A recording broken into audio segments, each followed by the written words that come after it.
God morgon allihopa och varmt välkomna till Säkerhetsarenan idag som är den tredje dagen av våra aktiviteter här i Almedalen. Vi har haft 2 helt fantastiska dagar och vi tänkte att vi skulle fortsätta med ännu en helt underbar dag tillsammans. Först ut idag har vi haft Arge som har varit här tidigt på morgonen och pratat om lås och hur ny lagstiftning påverkar. För er som eventuellt missade det och inte var här och tog en tidig frukost tillsammans med oss så finns det naturligtvis att se på vår webbsändning, så kika gärna där. Men nu ska vi prata om helt andra saker. Här ska vi prata om hur polisens stöd till brottsoffer kan förbättras. I en beskrivning av punkten så har Tryggare Sverige varit tydliga med att peka på att regeringens politik inom rättsområdet kan sammanfattas med att det har verkligen varit ett paradigmskifte för Sverige. Men brottsoffer nämns väldigt sällan och vi kanske behöver ta lite mer fokus just på den frågan. Hur ser situationen ut och vilka behov av hjälp och stöd och skydd finns?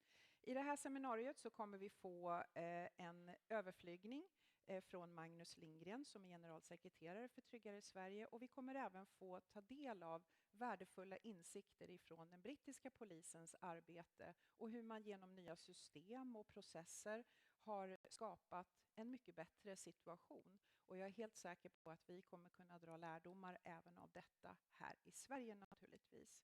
Vi kommer ha en jättehärlig panel naturligtvis, och jag tänker att jag ska presentera dem lite senare.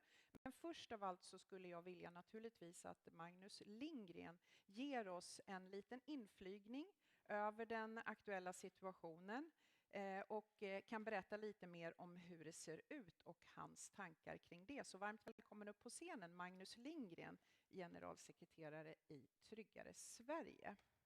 En applåd för honom. En stor applåd. Tack så mycket. En stor applåd. Varsågod. Tack. Du vill visa din presentation också? Nej, jag tänker att vi tar en presentation sen. Tar det sen. Jag kör lite a cappella. Ja. Kul att se att så många har hittat hit på morgonkvisten. Det är en tidig morgon i Almedalen och för många så var det sent igår. Idag är det ju näst sista dagen här och många seminarier och väldigt mycket folk också detta valår. Jag heter Magnus Lindgren och är som sagt generalsekreterare för Stiftelsen Tryggare Sverige. Min bakgrund som är relevant för det här vi ska fokusera på här idag, det är att jag är en av Sveriges första brottsofferforskare. Och min forskning rör just relationen mellan polis och det vi tidigare sa brottsoffer eller brottsutsatta. Kombinerat med min forskning om just relationen brottsoffer-polis så har jag jobbat inom polisen i drygt 20 år. Och bland annat varit ansvarig för Polismyndighetens brottsofferarbete under ett antal år. Både på Rikspolisstyrelsen och ute i polismyndigheterna. Och min ingång i de här frågorna då, både utifrån forskningen och utifrån min tidigare polisroll, är ju som vi alla förstår att brottsoffer och brottsoffers erfarenheter är ju oerhört viktigt för polisen. Inte minst eftersom vi vet att många som drabbas av brott drabbas ju också av upprepade brott, det här som kallas för repeat victimization eller upprepad utsatthet för brott. Med andra ord, den information som den som har utsatts för brott sitter på är viktig för polisen, inte bara i utredningsarbetet utan också för att polisen ska ha möjlighet att förhindra nya brott. Alltså väldigt viktigt också ur det brottsförebyggande perspektivet. Å andra sidan så vet vi också att polisens hjälp, stöd och skydd åt de som har drabbats av brott är viktigt för brottsoffers återhämtningsprocess.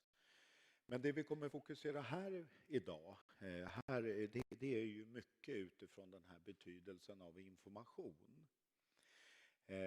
Vi vet att alla som drabbas av brott har ett mycket stort informationsbehov. Information om vad som händer i det egna ärendet, information var man kan vända sig för att få hjälp och stöd. Och samtidigt så vet vi att polisen under många decennier har haft en omfattande informations- och underrättelseskyldighet gentemot brottsdrabbade. Precis utifrån de behov som brottsoffer har, nämligen reaktioner, vad man kan få hjälp och stöd, hur processen fortskrider. Samtidigt ser vi att de här världarna möts sällan. Att brottsoffer då har ett stort informationsbehov, polisen har en omfattande informationsskyldighet. Men vi har liksom inte lyckats matcha det där, trots alla år av försök egentligen.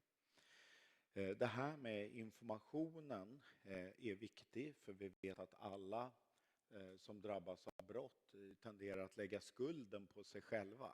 Och det har att göra med den världsbild alla vi lever i om en god, trygg och förutsägbar värld. När man då drabbas av ett brott, då raseras ju den där illusionen om den egna osårbarheten. Och information, det är en väldigt viktig del nu, att bygga upp den där känslan av trygghet igen. Så därför är informationen så viktigt ur brottsofferperspektivet, och därför är informationen så viktigt för polisens möjligheter att utreda brottet, men också att förhindra nya brott. Därför är det väldigt intressant att se hur den brittiska polisen har jobbat med nya idéer, med nya lösningar för att försöka möta de här brottsoffers informationsbehov med polisens skyldighet. Och det är också någonting då som man ser påverkar brottsoffers inställning till polisen. Så att det här är viktigt ur många aspekter, och därför ser jag fram emot att höra lite mer och diskutera de här frågorna för att se vad kan vi i Sverige lära av den brittiska polisens arbete. Och det ni kan ha med nu när ni hör den presentation vi ska få höra från brittiska polisen, det är ju att jag säger att det här har man inte gjort frivilligt. Utan den brittiska polisen och dess 47 olika polismyndigheter har varit satt under stort tryck till följd av ett antal stora skandaler, till följd av ett politiskt tryck som man har, så att säga, så att ni förstår det, har haft ett stort tryck på sig, vilket har lett till att man har utvecklat nya arbetsmetoder, vilket på kort tid har fått stor effekt både i stödet till brottsoffer men också allmänhetens förtroende. Så att det är min lilla inledning här från Stiftelsen Tryggare Sverige, där vi som ni vet jobbar väldigt mycket både med det brottsförebyggande och brottsofferstödjande arbetet. Med det så ska jag lägga upp en presentation här i bästa fall.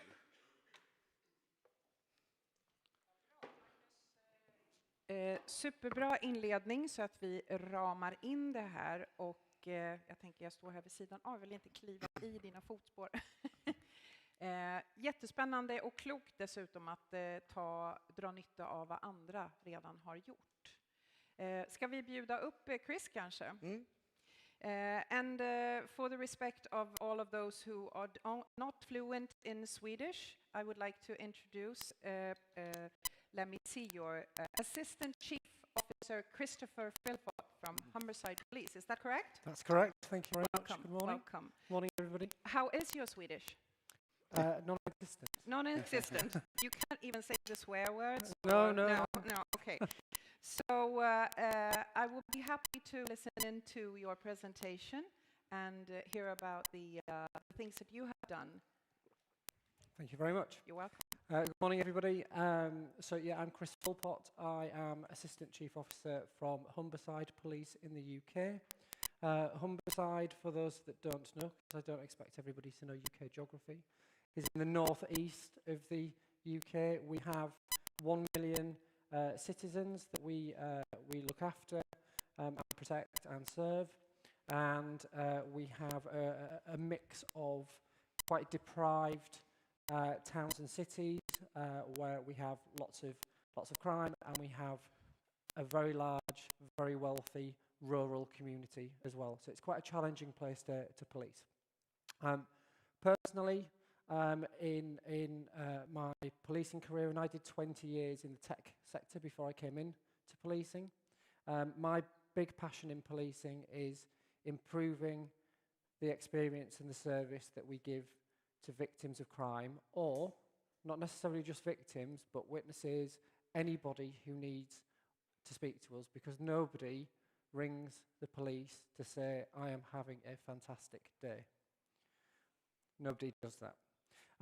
So we have been working over the last 5 or 6 years on various initiatives that have been new to policing, some new to policing in the UK, and some things which we believe have been new to policing, potentially worldwide also. I think we've got a video. Can we start with the video of Bobby? So Bobby, it's easier to show you the video. Bobby's the latest thing that we've done. And when we've done the video, I will take you through the story of how we've got from where we were to where we are now with Bobby. My able assistant will be. I will fix it right away. I just need to discover YouTube. Let's test. There should be sound. No, it's not. It's only on the computer. Okay. Okay, we haven't connected sound. So while we do that, I'll tell you a little bit about Bobby and what Bobby is. So Bobby is an agentic AI virtual police officer, essentially. The reason why we called it Bobby is because a patrol officer in the UK historically has been referred to as a Bobby. Okay, so we named the agentic agent Bobby because the public understand what that is. And we developed Bobby with, we shared the development costs with another police force in the UK, Thames Valley, Hampshire. And I let my good friend Rob do the video. I'm a bit shy of a camera. We need a sound. So we're just getting the sound ready. But essentially, in the UK, we get a huge amount of demand into policing that is not for us. There we go. We'll watch the video and then I'll come back in. Perfect. Right. Sorry, Chris. That's all right. Now we will play the video.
a young lad of 16 who was witnessing a violent argument between his parents. He couldn't have safely phoned at that point. Bobby identified their potential for harm, passed them through to one of our digital desk operators, and were able to get a police officer out and de-escalate it within 10 minutes. That's absolutely huge and completely unexpected. If we did not have Bobby, that crime would never have been reported. The immediate actions of Bobby meant that that person was safeguarded. This is what we're there for. We're there to protect people. It's a big move, like it's a pioneering move in policing to do this. Every phone call matters. It's about those moments of being the quiet, calm voice on the end of the phone that helps that person out. That, for me, is what it's about.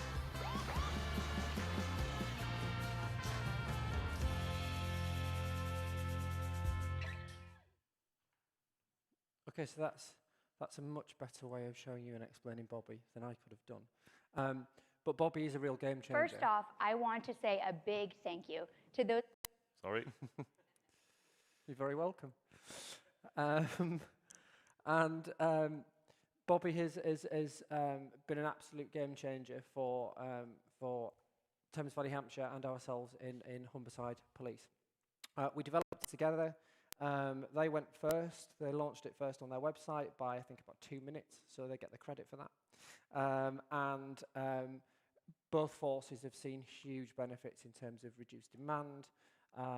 We see lots of people contacting us every single day for things that are not for policing.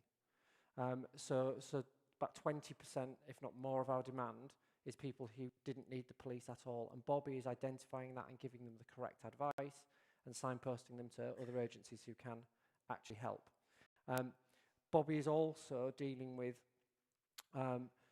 those repeat calls that we get in. So, for example, we get a huge amount of calls around crime that has already been recorded, where a victim has to call us because they haven't had an update, and we make them repeat what happened, which is really traumatic. And my personal experience is that actually it's more traumatic than the original crime sometimes. So we need to do something about that, and Bobby is part of that journey, and Bobby's the latest part of that journey. We started, as I say, about 5 years ago.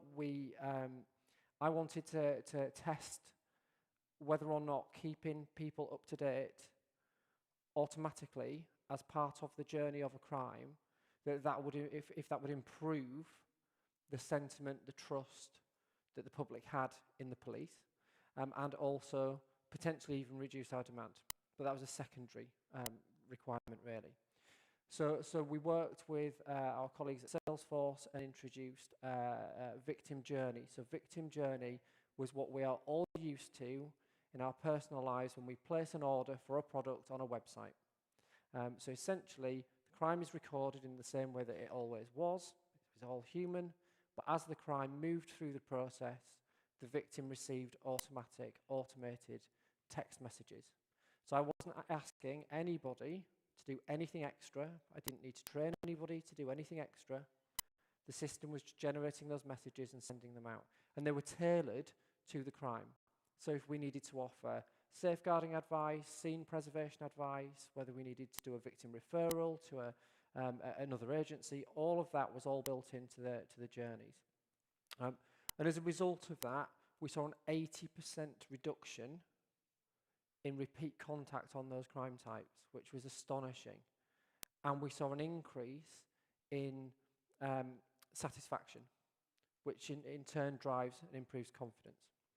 So that was the first thing that we did. That led to some funding from the Home Office in the UK, who wanted to test what a portal would look like for a British citizen.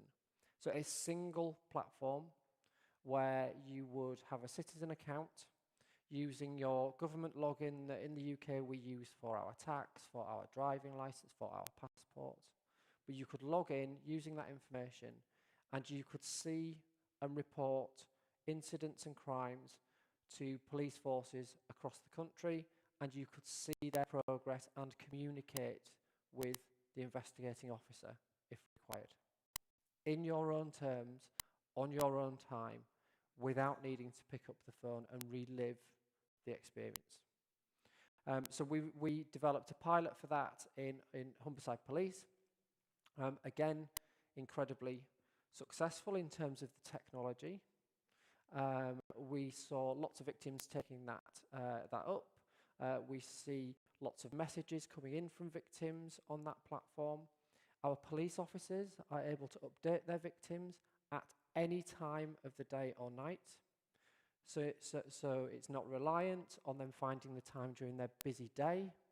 They can create the update in their normal systems and send it to the victim. The victim gets a message to say there's been an update, log in for more information, and they can communicate back. So it's improved the workflow for our police officers so they can actually do more with the same amount of time, as well as improving the service to the victim. If I've got one learning from that, is the technology was the easy bit. Changing the behaviour of our workforce is the most difficult. So in the early days, we saw victims messaging their investigating officer and their investigating officer ringing them back. Or in the worst case, I actually saw one who wrote a letter, printed it out, put it in an envelope and sent it in the post. So changing behaviour is as important as the technology. And then using that technology stack and seeing the improvements and the benefits to the public and also to us as an organisation, we then moved into the agentic space, which is having game-changing effect in British policing. Quite risky, some would say, to go live with an agentic agent to the public rather than internally to our own people. But we wanted to really, really test what the technology could deliver and what its potential could be. So the next stage for our development of Bobby is for Bobby to actually identify the crime and then to ask the question that a human would ask, to record that crime and put that crime into our records systems for an investigator, and to make it entirely on the victim terms, because some victims do not want to talk to somebody about what's happened to them, but they do want to report what's happened, especially when it's potentially violent or violence against women and girls. We see that quite often. So if I was to offer any kind of learning at all from our experience, is that the technology side's quite challenging for law enforcement. It doesn't always. It feels very different. It feels very sometimes uncontrolled. But if you've got a really tight set of guardrails, if you start small and you test small and you gather the data, you gather the experience of the victims, and you communicate and you understand the effect that it's having, actually you can start to scale, and you can start to scale in a really safe way, and without putting data that is potentially sensitive into a situation where somebody could get hold of it. So Bobby, for example, you ask it a question, it answers the question, it forgets who you are, it forgets the question, it forgets the answer it gave you. It doesn't learn from the advice that it gives. It only knows what we've told it. It knows, and it only uses it in the ways that we've told it's to be used. And when we launched it, the press thought that this was going to be an absolutely fantastic way of finding some kind of fault in the system, and it was on our main national radio station, and people were calling in, and they were asking it questions, and they were trying to get it to give really strange answers. There was nothing. There was nothing that came back that was controversial or incorrect. And that's testament to the volume of testing that went into the product in the first place. So that's kind of a little bit of a whistle-stop tour of how we got to Bobby, where we've come from, and in terms of what the future looks like. The same technology we are reusing to give our police officers the same kind of experience. So rather than needing to use their radio to speak to their, I think it's inspector in Sweden, it's a sergeant in the UK, they can use their handheld device and they can ask the question and they will get the same answer every time. Because if I go into a room and ask the same question, I normally get a number of answers to the same question. None of them 100% right. This technology gets it 100% right 100% of the time and improves the victim service as well. So yeah, that's Bobby. That's the journey that we've been on. Very exciting and very, very proud of where we've come from and where we are. Thank you. Thank you.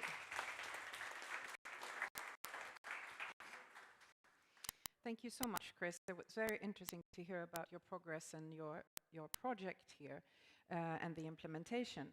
I need to move things around here so I can. I would like to ask you a first question before we invite the panel up in the discussion. What was the thing that surprised you the most in this process? Speed of implementation. I've spoken about the benefits it's had to reducing demand, the benefits it's had to victim sentiment, but actually the biggest surprise for me was the speed of change that we were able to achieve. So victim journey from concept and signing the contract to delivery was 8 weeks.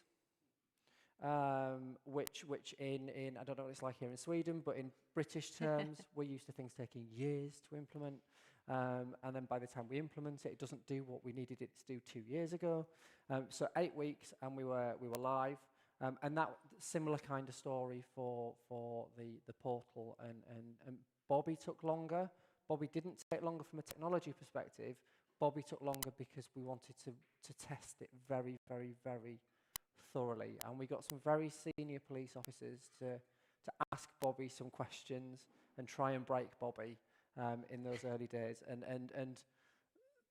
one of them decided to ask Bobby to only reply to its questions in rhyming verse. and we hadn't thought of that. Yeah.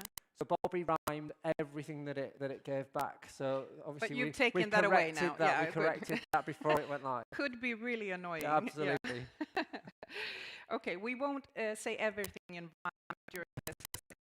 We would like to, of course, get the rest of the panel up to the stage.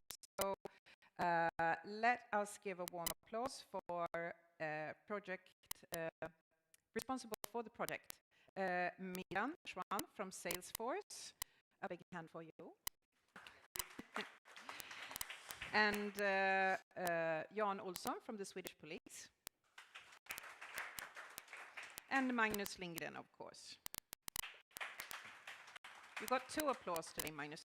I'm a little bit concerned about these. Do they have to be here? Or can we take them away? Yeah, just so no one trips over them. Yeah.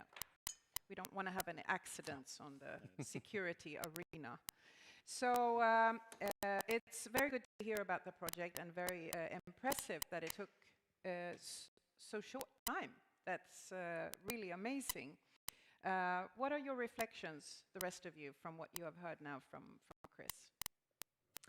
Yeah, I can start. I mean, I'm also a former police officer in Sweden, and I speak English now. I know it's a bit weird, but why not? I think we have to do that. Yeah, I think it's better. Otherwise, Chris will just be in half of the discussion. Yeah. But for me, as a former police officer and now working in a technology company, it's really amazing to see what technology can do, and especially with AI functionality. So it's really inspiring to see what the UK police are doing.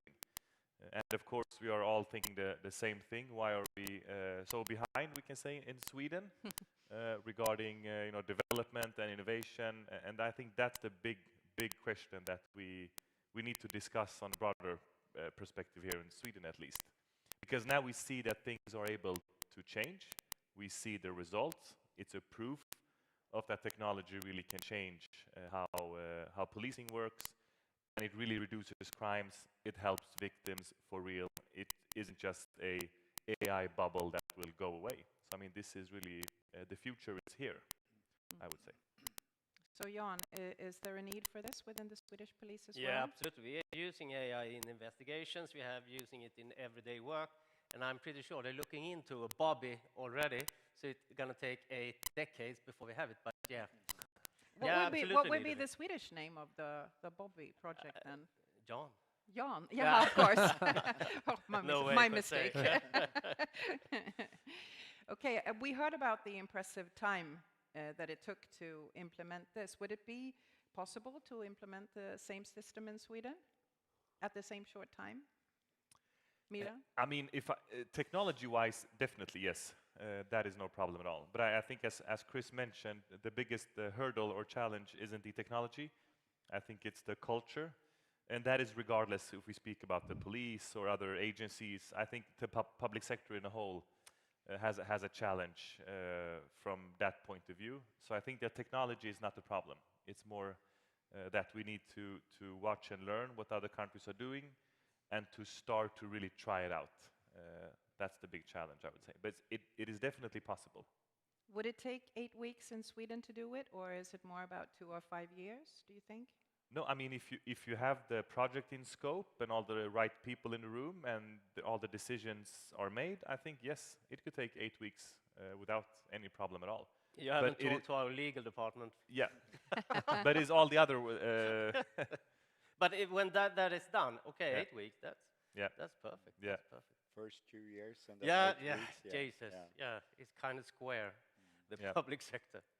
But do you think there are big differences between how the British police work and how the Swedish police works in order to do such a project like this? I mean, I see some differences, but also a lot of similarities, I would say. But I would like to raise the perspective to a more strategic and political level, because I think also in the UK, as you mentioned, Magnus, in Swedish, there was also a lot of political pressure due to different circumstances that the police needed to take accountability, to take care of victims even more. So there was more a development from the political side as well to the police to make changes. And I think, and I know Magnus and Jan knows this as well, you work on that side, I don't really see that right now in Sweden maybe. So I think it's also a political question, definitely, on a higher level. Magnus? Yeah, we need a pressure from the politicians because from a crime victim perspective, this is very important, of course, and also for us as a country and for the police and the public view of the police. So it's very important, and we need to do it in 8 weeks, not 2 years and 8 weeks. I agree totally, because when it comes from the politicians, something always happens. It doesn't matter how much I scream. I mean, no one is listening. I'm screaming in the dark, so to say. So it must come from the politicians. Then they have to do something. Chris, when it comes to the project that you've been in and the process that you have been, what has been the greatest challenge in making this change? It's quite a disruptive piece of work. When you're dealing with organisations that have been in existence and doing things fundamentally the same way for 100 plus years, then any change is very, very difficult to make, especially when that change is very unfamiliar. So that's been very, very difficult, but it's something that I think since I came into policing nearly 10 years ago now, I've been doing that consistently and been really passionate about wanting to make positive change for our citizens. I think the benefit that we've got in the UK potentially, in terms of getting some of this done quite quickly, is individuals like myself, individuals like Mike and the others that we saw on the video, because we've got over 40 police forces in the UK, we can do something at a very local level that's maybe a little bit more risky in the eyes of the entirety of British policing, to either prove or fail a concept without it needing to be implemented nationally and going through the bureaucracy of a national implementation. The challenge then is when you've done it, how do you make sure that it's then cascaded to the rest of the country? So that's also a big challenge. And where is that in the process now? How has that been? So there is definitely an appetite. I believe that our colleagues at Salesforce have got quite a healthy pipeline in that regard. But it's down to the individual chief constable of an individual force as to whether they want to adopt the technology or not. So do you think they will? Yes, I do. Yeah. Yeah. So Jan, we know that you are very much ahead when you are thinking about progress and how to develop things within the Swedish police. Do you think the Swedish police is ready for this change? No, they must be, because I mean every other country. The Netherlands have a similar Bobby. I don't know if it's as hot as your Bobby, but I mean every country looking into it, because the problem is when you call, if you need an answer, you call the police and you have to wait for 3 hours in a lineup, and then you talk to a person that doesn't know what you're talking about. So that's not the conclusion. We must use AI as everybody else are. So in the future, in the near future, I hope so.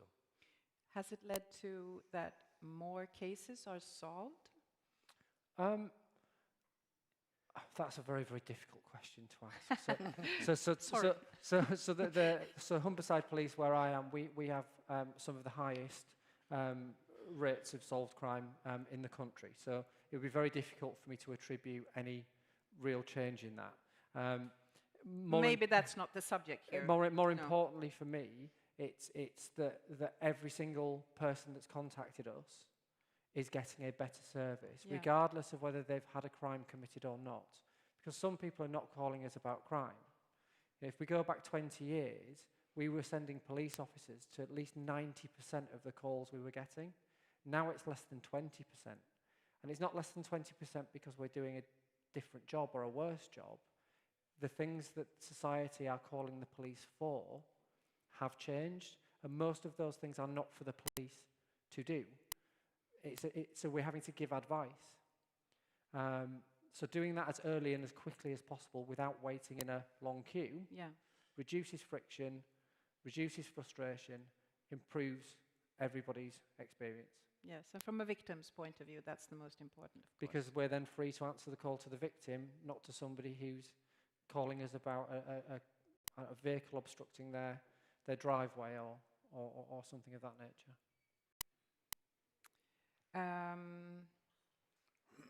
What could realistically be in place in Sweden on a very short notice just to change the experience for victims of crime?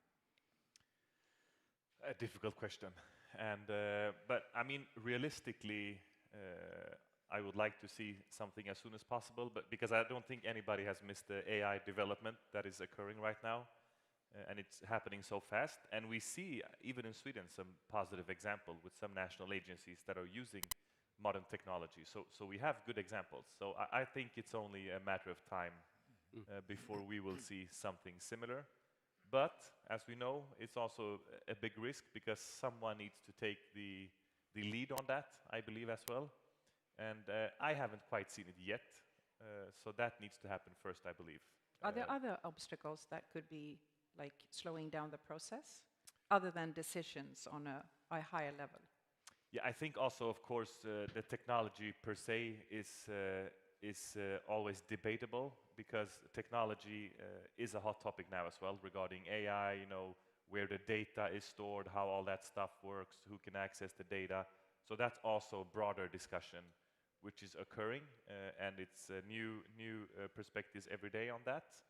And everybody, you know, politicians, the media, everybody's on that topic as well. So I think we need to start understanding that even more, but also really be curious about AI and put it in front of every development project that we do, basically. It's very good to hear about this success story, but in every project there are also the mistakes. what are the mistakes that the Swedish police or the Swedish society should not do in this kind of project? Speed without control is dangerous. And you know, things can be done very, very quickly. If you've got the right sponsorship, the right political will to achieve it, then it's absolutely entirely possible. If you've got people that are willing to take a little bit of a risk, and if some of this stuff had gone wrong, I'm not so sure I would be stood here. So, you know, somebody has to take a bit of a risk sometimes. But to do it at speed without making sure that actually those safeguards are in place, that the security is right, that the response, the answers that the AI agent is giving are consistent and correct, that would be awful if that went wrong. Yeah. And Magnus, what are your thoughts during this discussion about the next step in this process in order to make it happen? Well, as I said, from a crime victim perspective, this is so important information. It's essential for crime victims, and it's also important for the police. So I think we should have done it already, but now we have the good example, and I think, as you say, it's important to try it off small, in a small scale, and then you don't need to take the whole Sweden from start. So start small and try out. And you will be the ambassador for this, of course, within the Yeah, police. absolutely. Yeah. I mean, we are looking into using AI much more. There is a group doing that, and we are participating internationally in Operation Action. I am, at least, at Europol. We were looking into AI in the law enforcement agency system, etc., try to find out better ways to use it, etc. So we are going there, but we are going slow. And it's quite irritating because I'm thinking operative, not strategic. So I want it to happen yesterday also. But we are coming there, but it takes time. How do you think this would improve trust for the Swedish police? Yeah, absolutely. Trust will rise, of course, when all people get their answer as fast as they are getting it in the UK after Bobby is introduced. So yeah, absolutely, it's going to be good for the police also. And what do you think this means to someone who has become a victim of a crime, being possible, making it possible to get quick answers and help? It's choice. It's giving the victim the choice of how to report their crime. Some victims do not want to speak to somebody. Some victims can't.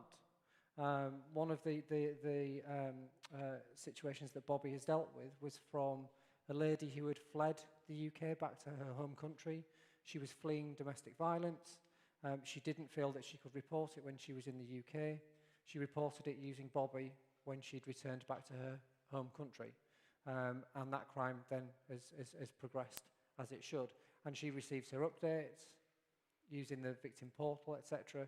So it's for me, it's around making sure that the service that we provide is on the victim's terms as much as it is on our need to potentially respond to something in quick time if it's an emergency. Without choice, we lose confidence, we lose trust.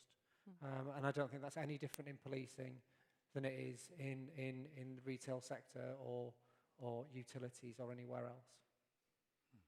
So a question to all of you. What is the single most important action to do at this stage to make this happen or to make people understand how good this could be for victims of crime?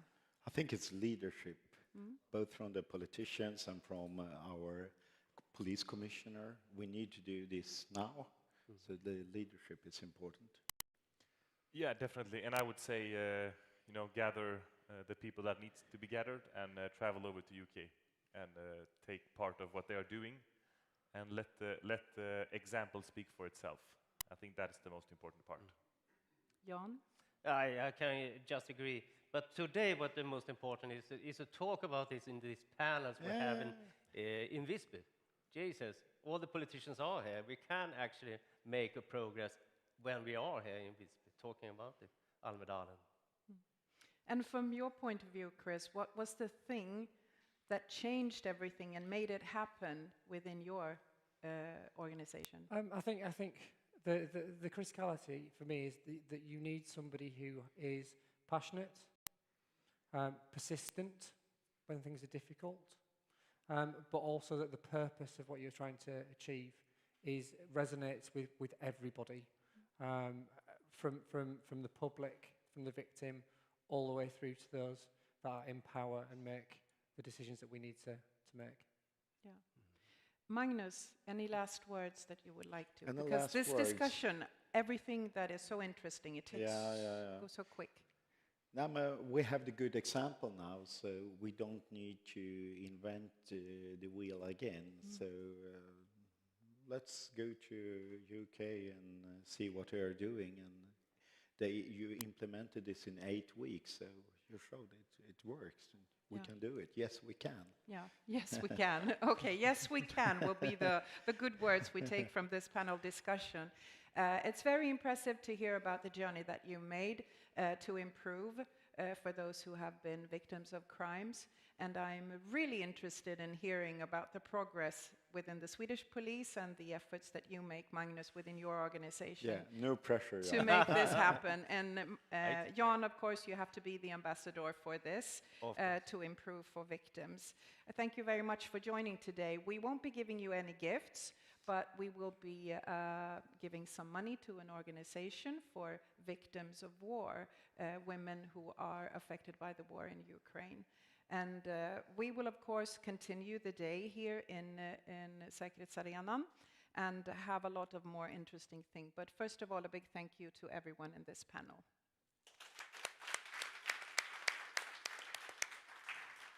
Tack.